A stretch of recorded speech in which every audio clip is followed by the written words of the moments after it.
So, there is two different kinds of metabolism.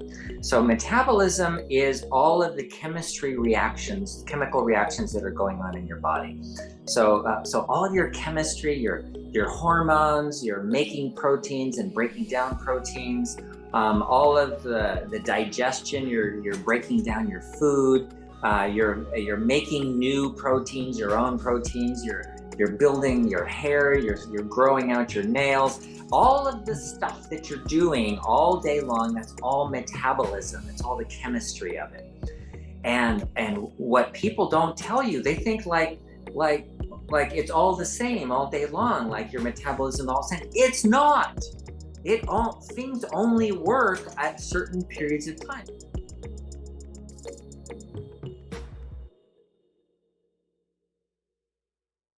Hello, welcome to the Fixed Blood Sugar webinar. How are you guys? It's not going to let me share this to Facebook properly, I don't think. So hopefully I'm going to share it to my personal page.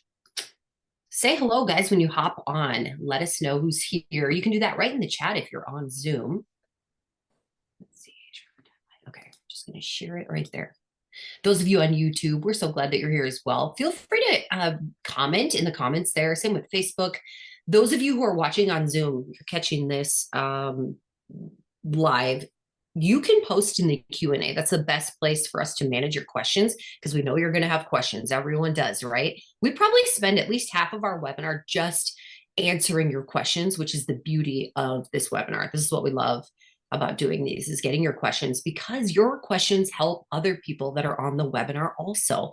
And so it's really important that you ask, let us know how you're doing, what's working for you, what isn't working for you, what do you need help with, all of those kind of things. So love to hear from you. We have Dr. Saunders here today, of course. That's who you're really here to see. Don't mind all these books here in the background. We got a different background here today. You underestimate yourself. Well, I feel like I haven't been here in a while. I haven't been on the Healthy Heart webinar for a couple of weeks. You guys may not know this, but we do a Healthy Heart webinar on Thursdays, and that is at 12 noon Central Time. And I had knee surgery, so I actually haven't been on the webinar. And it wasn't a little surgery. I was thinking it was going to be a little surgery. Nope, it was a big surgery. Cut all the way down my knee. So yikes, not fun, guys. Not fun. But we're getting better. So that is the positive. Okay, lots of you on here. I feel like I haven't seen you guys in forever. This is great. Oh, look at you. Okay. We have Stefan from the Netherlands. Ray is here. Tom is here from Eugene. Dan is here from Ohio. Fred and Jean are here. Awesome. Hello, you guys. Bunny's here from Colorado. Don is here. Gail is here from Alberta. Terry Brown, North Texas. Awesome. Look at all you guys. You're all back. You all came back. See, this is the beauty of this. We've been doing this for a long time. I think we have nearly 270 webinars, let's say, that we have done. And a lot of you have been here for most of them, which is awesome. That means you love the way that Dr. Saunders teaches. I do too. And you keep coming back. You're getting new information, and that's what we love. So Juliana is here from Texas. Hey, Terry and Eve are back. Awesome. Lloyd is back. Okay, there's so many more of you. Hello, hello. Okay, we better get started, guys. Today, it's going to be a fun webinar. I want to just remind you that Dr. Saunders is not your doctor. So before you implement anything that we discussed today, would you please discuss those things with your provider? And thank you. Thank you, guys, for your kind words about my knee surgery. It's not fun. Take care of your bodies. Do the 610 reset. I will say, though, Don't go skiing. What'd you say? Don't go skiing. There's a weird part of me. This all started with skiing, but there's a weird part of me that kind of wants to go back and go skiing again just to prove that I can. It's a weird part. I don't think I'm going to act on it, but anyway. Yes, what a journey. But I will say that I have been really implementing fasting at night. And we talked a lot about that. And I think that's really helped a lot of my recovery. My knee is doing really well, really well. In fact, I'm recovering faster than they expected. And that makes me very happy, just with mobility and all of that kind of stuff. So now if I can just get some good sleep, that will be the best. So, okay, let's do this. Let's get started. We're going to talk about the top 5 things that you can do to reverse your type 2. And so, what I'd love to hear from you guys before we begin, if you want to post this in the chat, let me know if you've been diagnosed with type 2. Maybe you have prediabetes. Maybe you have a loved one who has type 2, or maybe you are on this webinar just to get more information. And some of you, and I want you to type this in here too, some of you have already done the program. You've done the diabetes solution kit and you've reversed your type 2. Be sure to post that in the chat. We want to know. I know some of you are on here. I know some of you who I've talked with on Zoom who have done that. So don't be shy. Post that you've reversed it. I know you have. Okay. Let's see. Someone says it took me ages to figure out how to get my name on instead of anonymous, but now it says Zoom user. Oh, Flores, you know what? Our berberine is out of stock. And I'm going to assume, I think last week they said, did they say 2 weeks last week? So maybe I might have made that up, but it will be back. It's just out of stock. Okay, here we go. Let's get this party started. So I'm going to talk about the top 5 things that we want to implement. These are in no particular order. So if you want to grab your pen and paper and take your notes, you may want to do that. Okay, no particular order. Top 5 things to reverse your type 2. I should have just had you guys guess. Some of you people have been on here for a long time. You could have done this whole webinar. You didn't even need me and Dr. Saunders on here, right? Number 1, let's get started. Exercise. Dr. Saunders, why is exercise important to reverse your type 2? When we talk about the basics of type 2, what diabetes is, diabetes is too much. Too much of what? Well, too much insulin, too much glucagon, too much fat, too much sugar, too much carbohydrates, too much protein. And every cell is just jam-packed, chock full, and they're completely full of sugar. And then you eat more and it can't get in there because it's all completely full. And so the insulin receptors are all blocked off. So it's called insulin resistance. So that filling of the cells with sugar is what causes insulin resistance. So it makes sense. How do you get rid of it? Well, exercise. That's a great way to get rid of it. Your muscle cells store most of your glycogen in your body, and glycogen is the starch that fills up your body, the storage sugar that you get. And so as you exercise, you use that up, especially if you exercise before eating. So that was a controversy that came up last week that someone asked about. Do I exercise before I eat or after I eat? Because the nutritionists say before, and the workout people, the bodybuilders say exercise before, and the nutritionists say exercise after you eat. I would say if you have type 2, you're better off exercising before because you want to use up that glycogen in your muscles. And as you use up the glycogen, then you make yourself more insulin sensitive. And that's our purpose. And so exercise is an essential part of that. Fun fact, you don't need insulin to get glucose, sugar, into your muscle cells if you're exercising. So as you exercise, you don't need insulin. So people that have type 1 diabetes, think about that. You don't need insulin to lower your blood sugar if you're exercising. Your muscles don't require insulin to get the blood sugar down. Interesting, huh? That's very interesting. Fun fact. Okay, that is good. That was number 1, guys. Exercise. Put that in your notes. And I do want to mention that we record these, so you can go back and rewatch these. All of them are available on our YouTube channel. And you know what? I'm going to post a link for the YouTube channel just so that you guys can find it, because we get lots of requests for that. All right, and make sure you subscribe when you get there, because then you'll be updated every time that we upload a new webinar. Okay, so top 5 reasons, or top 5 ways. I'm talking and writing. Top 5 ways to reverse your type 2. Okay, so we said number 1 is exercise. Number 2, de-stress. Let's talk about it. Easier said than done, right? Yeah, well, Ernest Unger just asked if I enjoyed my ski trip, and it was wonderful, and it was a de-stress. It was like a beautiful way to de-stress, and the reason was because I invited all the boys in my family, so all the men. So we had a men's retreat, and that included my brothers, my boys, my children, and my stepchildren, and my let's see, and my sons-in-law. So we all, so it was just all of my people, right? And it was great because we were all together. We had a great time together. There was like no fighting, no problems. There was a big football game on, and we had to drive through Las Vegas to get home at the day after the football game. So that was a little stressful, but so what does that mean about de-stressing? Well, stress is change that you have in your life. It's not being connected. It's having to do things you don't want to do. It's a broken heart, things that are not working out for you. Not sleeping is stressful. Not being on a circadian rhythm is stressful. So stress is really big, and I've told this story before, and some of you have heard it, but some of you haven't. So I'm gonna tell the story again. I had a patient today. Her name, never mind. She she's been gaining weight.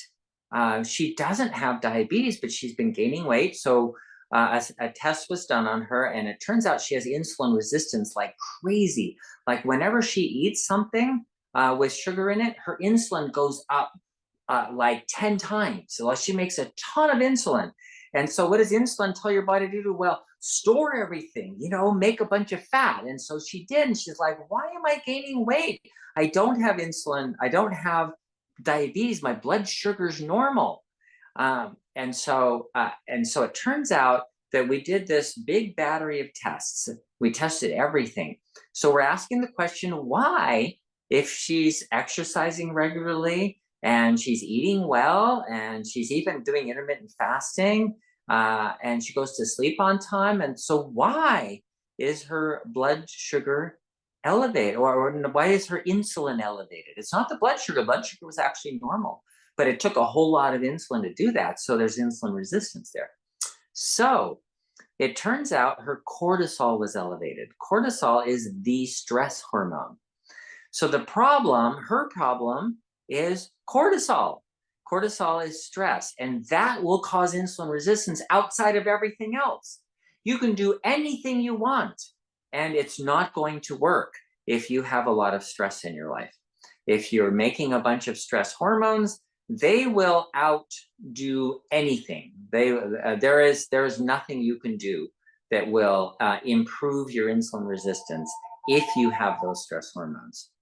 So the stress is really important, keeping your stress level down. So then your next question for me is, well, how do I do that? I mean, life is stressful. Life has changed. Things happen. People die. People leave. Your job changes. You get fired. You get a lawsuit. Your house breaks. Things happen, and you don't have control over them. That's the point. The point is the control part, where you're out of control. Sometimes it's something like that's fear that you have to face. Sometimes it's things that you have to let go of, and let go of control. Like, I can't fix that, so I'm going to have to run with that. And other things, you're going to have to turn around and make choices like, I can have this or this. I can't have both. Which one am I going to choose? And then go with your choice and be good with it. So stress is something that has to be dealt with, and not something you can avoid.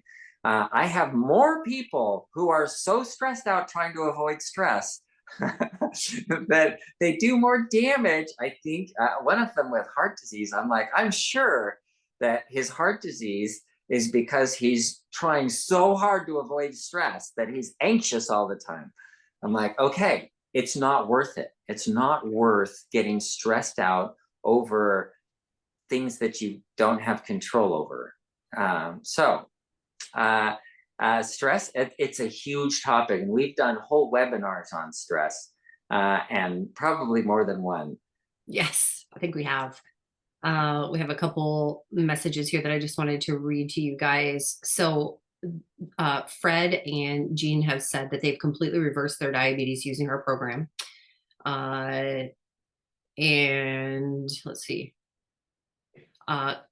Carolyn or Carlin. Yes, I've been following the program and using Cinechroma, and thank God I reversed type 2 from diabetes to pre-diabetes, and I'm working on getting my A1C below 6. Thanks, Dr. Saunders, for being here for us. So You're awesome. welcome. Dan says, I went through the program and took my A1C from 7.9 to 4.5 in 3 months, and I've kept it under 5.4 for over a year. Okay, 5.4. That's great. 4.5 is low. 5.4 is perfect. Yes. And from 7.9, which is high, which is definitely clearly in the diabetes range, to no diabetes at all, that is amazing. Good work. Months, and has kept it there for over a year. So that is awesome. Love this. Tom says, I've been type 2 for over 20 years. I started your program on December 1st. I have lost 25 pounds, but I've fallen off the wagon twice. That slowed my progress. So I have not reversed my diabetes yet, but I'm still working on it. Wow, so that 25 pounds is nothing to shake a stick at. That's pretty good too. That is pretty awesome. And that was just since December 1st. Yeah. Amazing. Okay, so we are talking about stress. One of the things you mentioned is sleep. And so that's going to be number 3 for us. Number 3 of our top 5 ways to reverse type 2 is sleep. And I'm in this boat right now here. So why is sleep so important to reversing type 2? Okay, so there is 2 different kinds of metabolism. So metabolism is all of the chemistry reactions, chemical reactions that are going on in your body.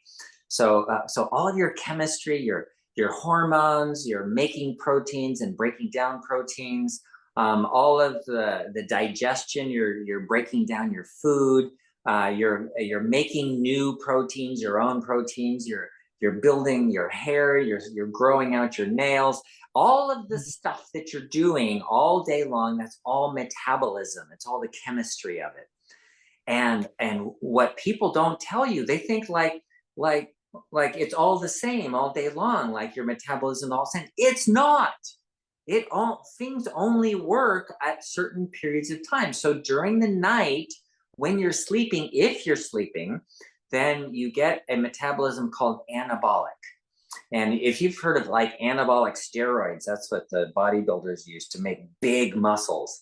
Well, anabolic means building. That's what it is. And you want to build your body, especially Leslie right now. She wants to repair her knee because she had her knee cut open, and they did a lot of damage while they were fixing it, right? So they fixed it while creating a lot of damage.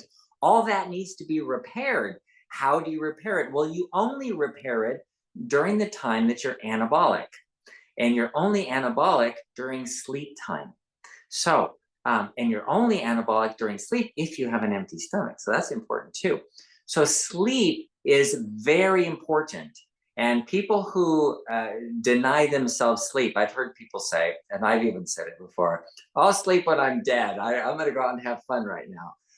Well, yeah, you're going to die younger because that's another stressor, right? Because that adds stress to your life when you don't have a good circadian rhythm and you don't sleep at the right time. So getting enough sleep is what puts you into anabolic mode and allows you to repair all of the damage that's been done, including diabetes. So that's why it's such an important part of repairing type 2 diabetes. I want to talk about, I am noticing myself, because I've had some nights where I haven't been able to sleep real well. I then, once it's dark outside, am like, oh, I'm dreading going to sleep. And so I created stress for myself regarding sleep, which is exactly what you just talked about. So very interesting how our mind has a big role in this as well. I've been doing some breath work, which really helps me, taking warm baths, just all of these things. And it's just funny. I'm not someone who has ever struggled with sleep. Like I lay down and within 10 minutes, I am out every single night. So this is new for me. I'm learning all of this with you guys. This is hard. It's hard stuff.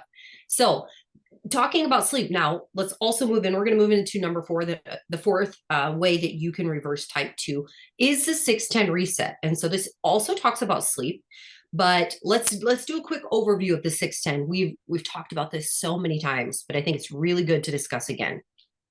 Okay, so first of all, let's define all the terms. Why do we call it a reset? Well, because you get every day to reset everything. You can start over again. You know how like your computer gets overloaded and you got 25 windows open and things just are so slow, they're bogged down, they aren't working. The little things spinning and spinning and spinning and spinning and spinning and spinning, and you're going, how can I stop this? So you call IT. Okay, dude, my computer's not working. What do I do? And she says, have you tried turning it off? No. Okay, turn it off and turn it back on and get back to me if you still have a problem. You turn it off, you turn it back on, and everything works beautifully, right? That's what your body does every night. You get to shut it off and turn it back on. That's what I just talked about, the anabolic metabolism. That is shutting off the catabolic metabolism. That's shutting it down. What is catabolic? Well, that's when you're eating and breaking down your food. That's when you're exercising and running around and breaking down your muscles and breaking down your bones. It is, the word catabolic literally means breaking down. But it's just like driving a car. If you're driving a car, you can be as nice to the car as you want. You are still breaking down your car. You're wearing out your tires. You're wearing out the seats. The engine's getting hot. Everything is getting older because you're driving it. So what are you going to do? Just not drive it? Just park it in a garage, put a cover over it, and let it sit there, right? Because you don't want to damage your car. Well, you know what? For your body, that's not a good thing. There are people who are so stressed they do that. They go, I got to meditate all day long, 24 hours a day. I'm gonna sit alone in a meditation room. Well, you know what? You're not going to get anything done if you do that. You know, you're not going to go out and work. You're not going to have any adventures. You're not going to travel. You're not going to do anything. So if you want to live, you're going to have a catabolic metabolism. So the reset is you get to fix everything at night. That's the beauty of it. So what is the reset? No food after 6. And that's why it's called 6-10 and then sleep by 10. So sleeping by 10 is really important. So no food after 6 means it gives you 4 hours till 10 o'clock to empty your stomach. So what if you eat, I don't know, a half a pizza, or a large pizza, you eat the whole thing and drink a pint of beer. Then what? Well, it's going to take 8 hours to empty that out of your stomach. You're not going to have an empty stomach by 10 o'clock at night. So the point of the 6-10 reset is if you have a normal meal, and don't eat too much at night, then by 10 o'clock at night, you're going to have an empty stomach. How do you know? You're hungry. You have to go to bed hungry. If you're hungry, that means you're making a hormone called ghrelin. That's Ghrelin. Ghrelin, growth hormone releasing hormone. That's how they named it. So that growth hormone releasing hormone is what releases the growth hormone if your stomach is empty. And by empty, I mean empty. So people who are drinking a bottle of water before they go to bed, that stretches their stomach and stops them from making ghrelin. So yeah, you're not feeling hungry because you just stretched out your stomach, but you're also not going to make human growth hormone and repair your body. So it really needs to be empty, like nothing in the stomach. So nothing to eat or drink after 6 o'clock at night is okay. Actually, the research is better at 4 o'clock. So if you stop eating by 4, that's what I've been trying to do lately. Oh my gosh, that is the hardest thing in the world. I don't know about you, Leslie. Have you tried that 4 o'clock? My husband and I are kind of in between 4 and 5 right now. It's not really. I have to distract myself. I'm impressed. That's hard. It's so hard. It is, but you're also working, all day, and so that does make it a little bit more difficult. We're also at home working, and so we have a little bit more in control. So I think that that makes a big difference too. Yeah, that does. Yeah. Anyway, so not eating after 6, and then going to bed by 10. Why is that so important? People go, well, can't I just shift it to 11 or midnight? No, the answer is no. The research has been done on this. Look up Sachin Panda. And look, he has a whole bunch of YouTube videos that explain. He wrote a book called The Circadian Code that explains, not just in humans, but in animals, and all sorts of animals, rats and monkeys and I don't know, and explains that if you're not asleep by 10, then you don't get that human growth hormone spike, and if you don't get that, then you're not going to repair. So the reset is that you get this spike if you have an empty stomach and you're asleep by 10. That's why it's called the 6-10 reset. Actually just finished that book yesterday. I thought I had it sitting here, but apparently not.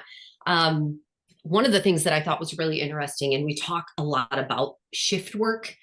Boy, that is tough on a body, very tough on a body. And so if you're curious about that or want to learn more, maybe you do shift work, maybe you're working nights.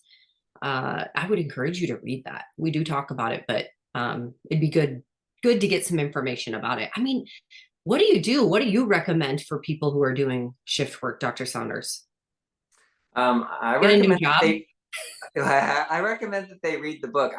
I had one nurse who was working night shifts, and she said the problem is that, so she did 12-hour shifts and it was night shifts, so she's only working 3 days a week, and so 4 days a week she's trying to take care of her family and take the kids to soccer and be awake all day long, and then 3 days a week she's on the night shift, and she was at only 36 years old, she was like a 50-year-old. She was like aging quickly because she never reset, really, because she was never on any schedule.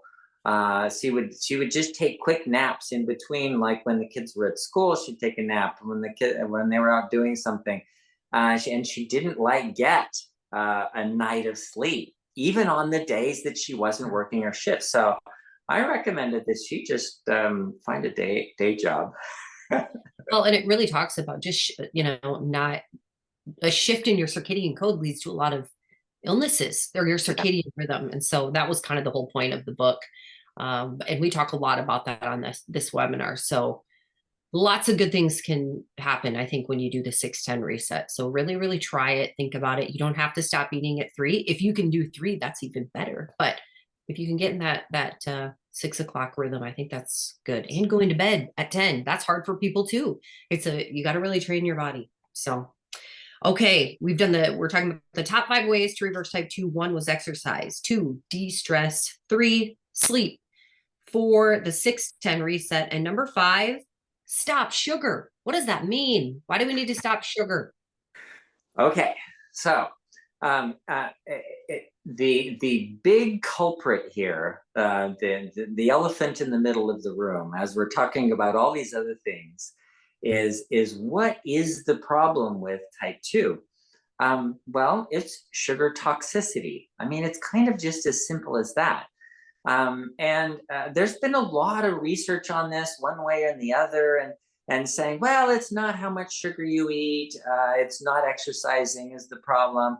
But no matter how you look at it, the insulin resistance is a sugar toxicity. It is those cells being jam-packed full of sugar. Yeah, you're not exercising, so you're not using it, so they're jam-packed full of sugar, but you still have to eat it to get it there.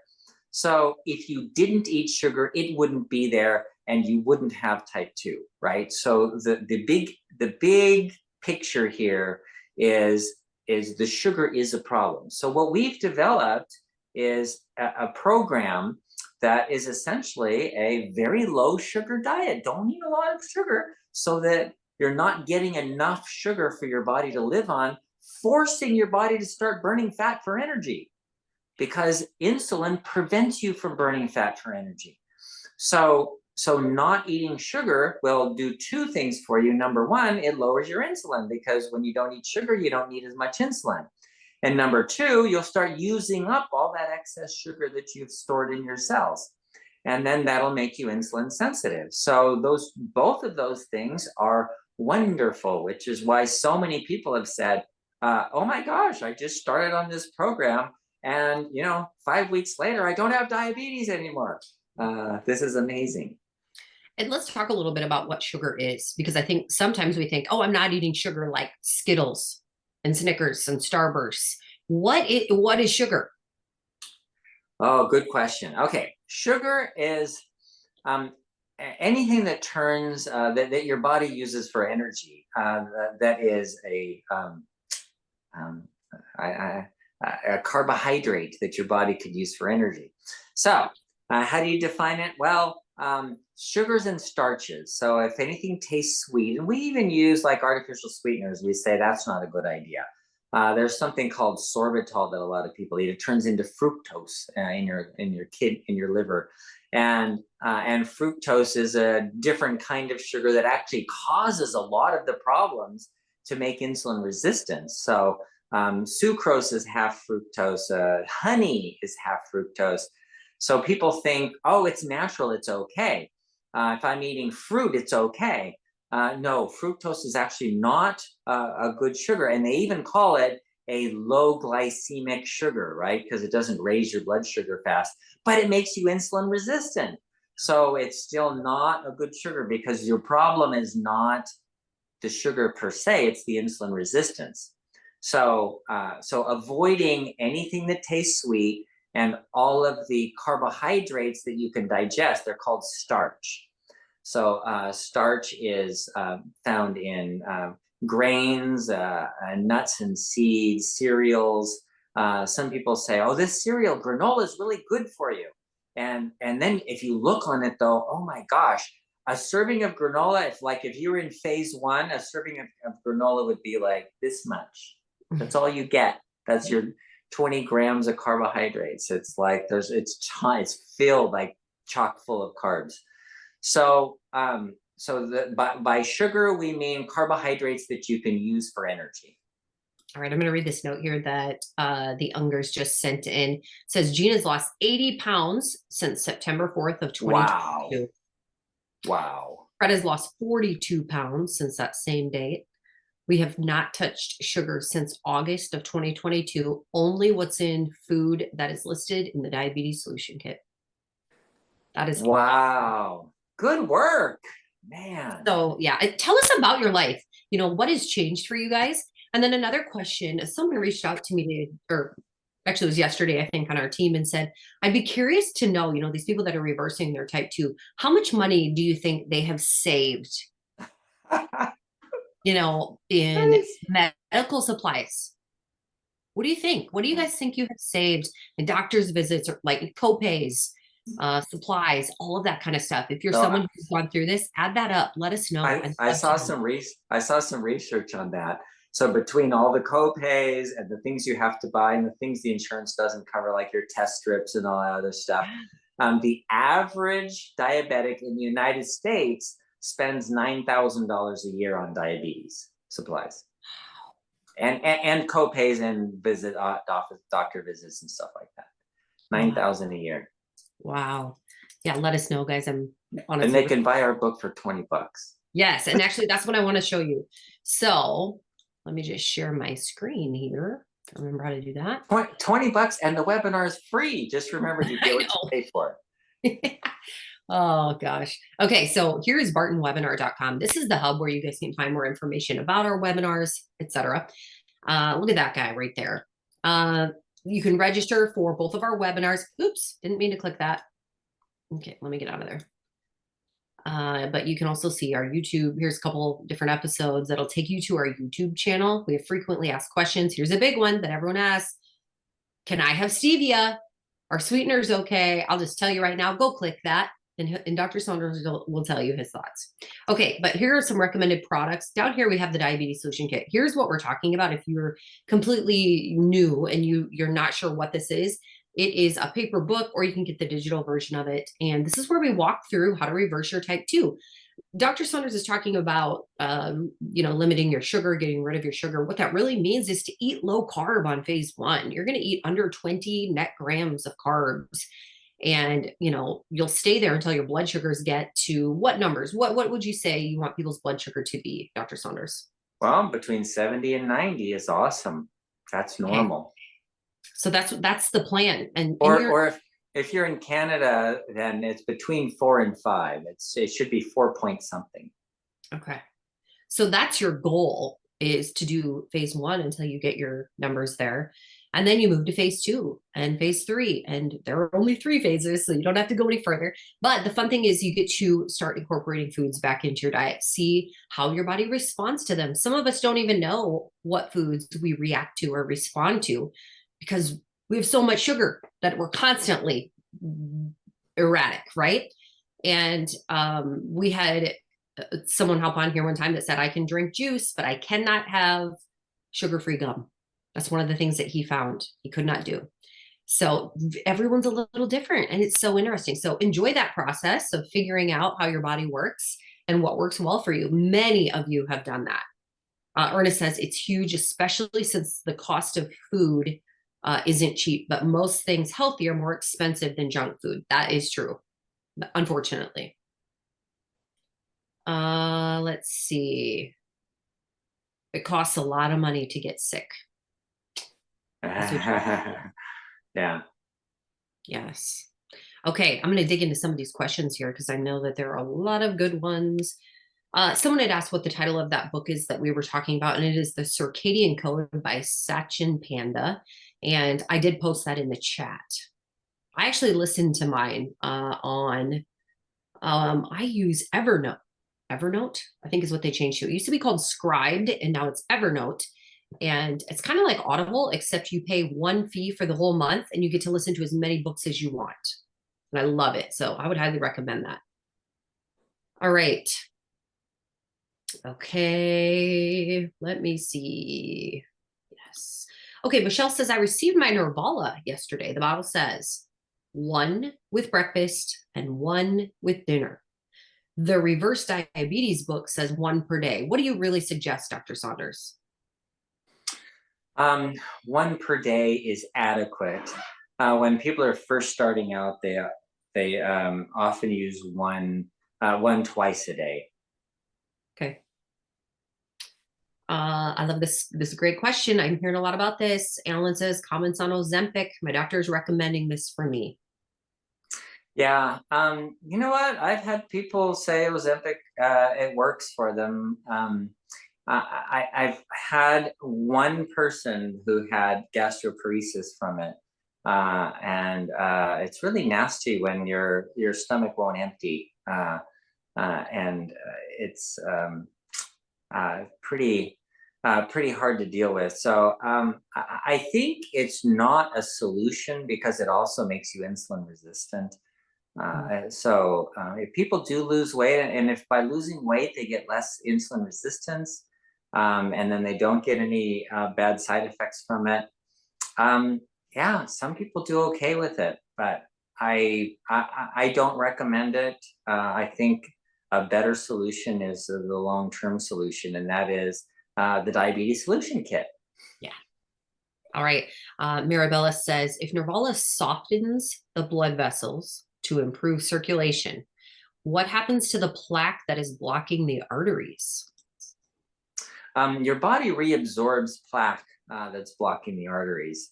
The calcium, for example, when you're taking vitamin K, which is in the not the Nervala, but in the Synachroma, vitamin K takes calcium deposits out of soft tissue like the arteries and puts it into bone. So that's how that works. Okay. Someone said, you said to post the questions in the Q&A, but there's nothing being answered. We do a teaching first, and then I go through the Q&A. So I promise I am going through the questions. Okay, so what are your recommended readings for fasting glucose after meals? Then also A1C readings. Let's just start with, what are your recommended readings for fasting glucose, which I think we talked about. Yeah, and then 70 after to meal. 90. And after After a meal, if it goes up to 120, that's okay. The expectation is that it should be around 100. 120 is still a little on the high side, where that would be like in Canada, it would be like 5 point something. That's a little too high. It should stay in the 4s. Okay. Oh, A1C readings. The A1C reading, the optimum place to be is between 5.0 and 5.4. So that's where you want it to be. And just changing, we looked at one time a while back on the webinar, the difference between 5.4 and 5.8. So 5.4 is normal, 5.8 is technically pre-diabetes, and that difference doubled your risk of death. Wow. Okay. Doubled the mortality. There was let's see, what was the other question? Oh, how long should we be at these ideal numbers before moving on to phase 2? Consistently, if someone's been there for a couple of weeks, then moving on to phase 2 is a good idea. Okay. Carolyn says, Dr. Saunders, my HDL is 73, LDL is 66, triglycerides 115. You mentioned the ideal cholesterol should be 220. Are my levels too low? Yeah, they're oh, boy. See, I have a problem with that. So technically, yes, your levels are too low, but if you look at what do you do about that? How do you get your cholesterol up? Well, you don't have to. What you don't have to do is worry about that as an issue, because clearly, my goodness, your HDL is higher than your LDL. So there's nothing there to worry about. So I would just say the best we know of today is just to say, okay, you don't have anything to worry about, move along and just work on your blood sugar, your insulin resistance. Okay, so I've seen 2 questions come in. Somebody said, how can I prevent myself from going pre-diabetes to diabetes? And what can I do other than meds to reverse my type 2? Okay, so both of those have one answer, and the answer is the Diabetes Solution Kit. That's why we made the kit. Is for exactly your kind of people. You don't want pre-diabetes to become diabetes. What you do is you detox. And so you go through phase 1 is just the detox program, and then phase 2 and phase 3 teach you how to live the rest of your life with keeping your blood sugar normal. I think it's a good thing to remember that you're not sick because you're lacking medicine. Right. Oh, yeah. Good point. It's not a deficiency of medicine. Yes, it's not. And so sometimes I think we have to remember that. So hopefully that will help you guys. Here's a question from Flores. Is there a probiotic for diabetes? Not specifically, but probiotics are actually kind of important. And if you think about, hundreds of years ago, that peas porridge in the pot 9 days old had a whole bunch of probiotics in it that people were eating. And so people actually got a lot of bacteria, especially lactobacillus, in their food. And now, man, we pasteurize it out and we irradiate it and we do everything we can to kill off all those bacteria in our food. So, even people, they think they're getting like sauerkraut, but they get it in the bottle. Well, guess what they had to do when they put it in the bottle? They had to kill all the bacteria. And then they're eating yogurt and they're saying, oh, my yogurt's really good for you. You know what? That yogurt's been pasteurized, which means all the bacteria are dead. If they put live active cultures, they put a little drop on the top so that they have a good shelf life, because they kill the bacteria so it has a long shelf life. It's just, how are you going to get your bacteria in your gut? The way we do it is with a probiotic. So yeah, lactobacillus would be a good one for people with diabetes. What about our healthy gut product? Is that a good one? Yeah. So the healthy gut support has a probiotic and a prebiotic and enzymes in it to help digestion. So I've had people who've had, chronic intestinal problems, and they go on that and they're like, wow, I'm better. It really makes a difference. if I notice my gut health is a little off, I grab a healthy gut, and that usually helps. I really do like it. So this is a healthy gut restore. You can find that at bartonwebinar.com. Guys, you can use code webinar25. It's one word, webinar25, and you'll save 25% on anything at Barton Webinar, including that diabetes solution kit. So if you're like, I have type 2, what do I do? Start with the diabetes solution kit and use code webinar25. You'll save 25%. I mean, that is a low price to reverse your type 2. Under $20, guys. So that's pretty awesome. All right, more questions. All right, Javier says, I am pre-diabetic. My girlfriend is type 2, and I don't do traditional exercise, but I stay active with gardening, landscaping, and general outdoor activities. I have neuropathy and sciatic pain. I only work in 30 to 45-minute increments, resting for about 2 hours. I feel this is just not enough. Is it? Well, gosh, if you have neuropathy and all that, it sounds like that what you need to know is why the neuropathy. Why is this happening? It wouldn't be. It sounds like you're trying to work around a problem instead of dealing with the problem. And so, finding out why you have neuropathy. I mean, if it's pre-diabetes, insulin resistance will cause neuropathy or can cause neuropathy before you ever get diabetes. And so, understanding that would be one. There's other things to look at. Dr. John Sarno wrote books, several books. One's called Mind Over Back Pain, and he talks about how the emotions affect things like sciatica. So finding out why you have the issue would be the first step to do, and instead of looking at treating a symptom, because treating the symptom, that's a forever thing. Then you're just going to be treating and treating and treating and treating, and it never goes away. If you find out what the problem is, you can get rid of the problem, and then the symptom's not there, and you don't need treatment anymore. I really like this comment from Paul, which is kind of funny. He says, implicit in your disclaimers to talk to our PCPs first is that we'll have to piss them off or argue with them if they're stuck with the big pharma approach. Any comments? I don't know that we can really even comment on it. I thought that was funny that you said that, Paul. Yeah. I think if you go in and chat with them with what you've learned. Yeah, there's a lot of doctors. I've had a lot of doctors in town. Some of them are like, no, I don't want to hear about that. But some are like, hey, wait, tell me more. I said, that's working for you? Like, how does that work? And so I don't know. Some doctors will maybe just find another doctor. Another thing to think about too is if maybe they want to put you on meds, or maybe you've already been on meds and you start using the diabetes solution kit, your numbers start dropping. If you go back in, they're not going to say, hey, stay on the same dose, even though your numbers are significantly less. They're going to want to reduce your dose. So they should be happy for you because you're doing well. So let us know how it goes, Paul. Okay. More questions here. Where and what to buy for blood sugar measuring, not needle on hand?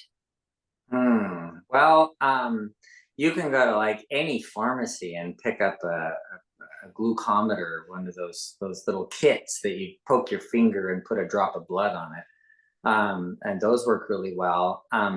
You don't need a prescription for those. There's a continuous glucose monitor that I recommend. Anybody who has blood sugar issues might do well with a continuous glucose monitor, CGM. Those CGMs have like every 5 minutes. So you're getting instead of just like a few points during the day, you get like, okay, I ate an orange and oh my gosh, my blood sugar jumped up. Or like someone told me a couple of weeks ago, I told you, she says, I eat bread, nothing happens. It stays normal. But I had some nachos and it was like, it shot up over 200 almost immediately. So, you can see it's really great for phase 2 because you can see how what you're eating affects your blood sugar right away. Another good question from Flores. Is it enough to take berberine for blood sugar regulation? No. Berbering's okay, and it has a lot of good properties, and it's good for everything that we have because we're toxic and have excess, and berberine helps to suppress that toxicity of excess. But you're still better off getting rid of the toxicity entirely.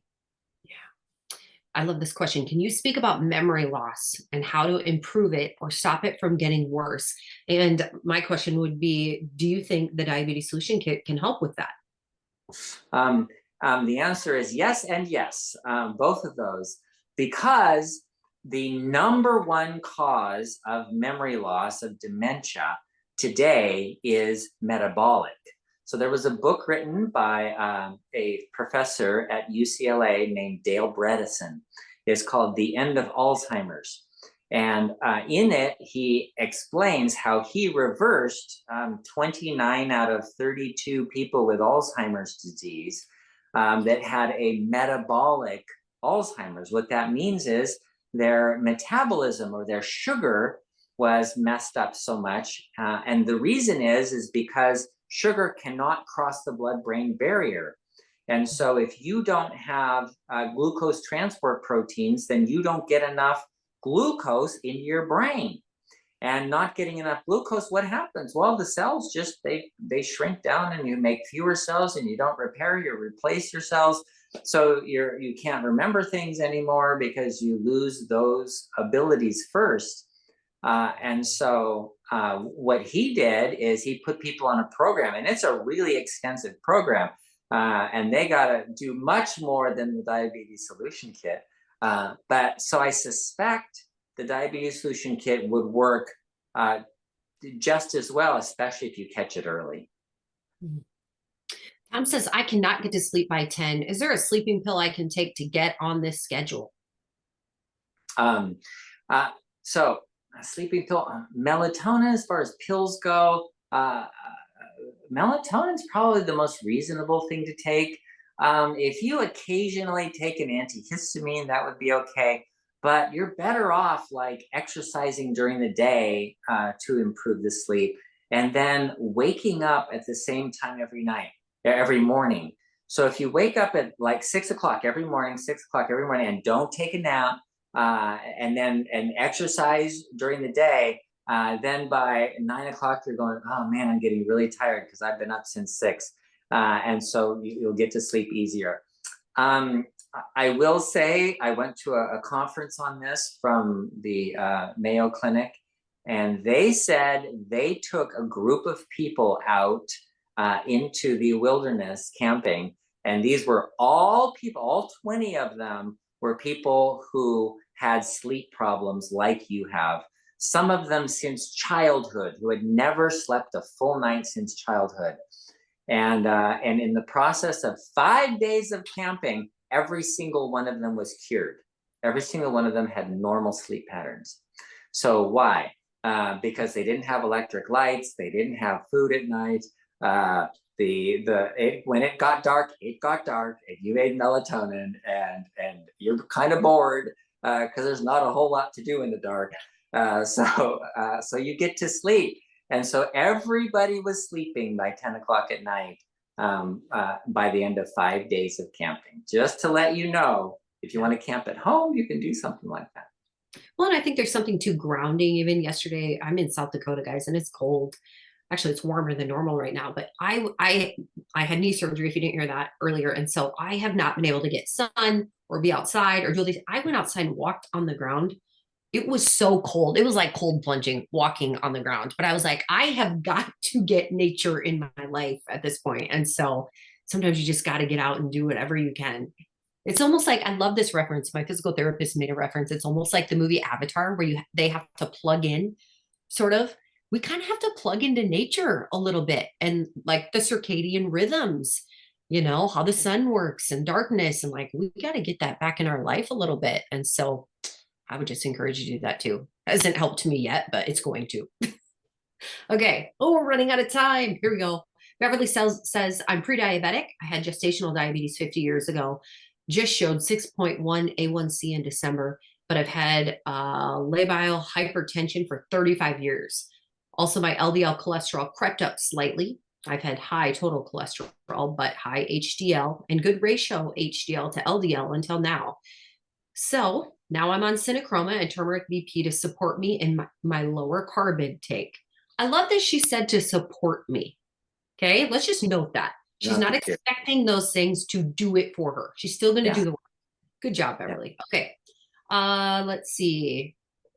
Okay, so she's at about 40 to 60 carbs. Her blood pressure from 150 to 90 unmedicated and 130 to 80 medicated with diuretic, ACE inhibitor, calcium channel blocker, and sorry, I don't know the class of clonidine. So since starting the program, my average blood pressure is 125 over 75. I see my doctor in April for the A1C. By the way, the fasting glucose in December was normal. I'm listening to the 610 reset, reducing stress and exercising. What else? Wow, it sounds like you're doing it. Your blood pressure is normal. Cholesterol is irrelevant. Your hemoglobin A1C coming down. Your low carb diet. You're doing it. I mean, it's a process, not an event. It's not like you have to do more. Just continue on the path. Your path is really good. Now, just to say, with the labile hypertension, that is often an adrenal issue. And remember, adrenal issues we talked about cause blood sugar issues as well. So you have this connection between your blood pressure and your blood sugar. So what you're doing is exactly the right thing. You talked about lowering stress and lowering your carb intake, because that will help your adrenal glands as well, and that'll help the blood pressure and that'll help the blood sugar. So I think that combination, I think you're doing the right thing. Paul says, please comment on pistachios. I found they're almost magical. Yesterday, they took me from 106 to 89 in 4 hours, and that's the third time I've experienced this. Wow. I mean, is everyone going to the store to buy pistachios right after this webinar?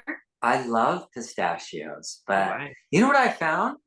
And somebody else told me this too. The shelled, the ones that come outside of the shell, they don't taste as good as the ones in the shell. I don't know what it is about breaking open the shell. They taste better. So I don't know. But anyway, I can't comment on how pistachios might lower your blood sugar, but sounds great. Let us know next week, guys, if you try it. Oh, we're out of time. Okay, Dr. Saunders, you need to go. Thank you so much. We'll see you. I'll see you tomorrow. Thank you. Okay. Hasta mañana.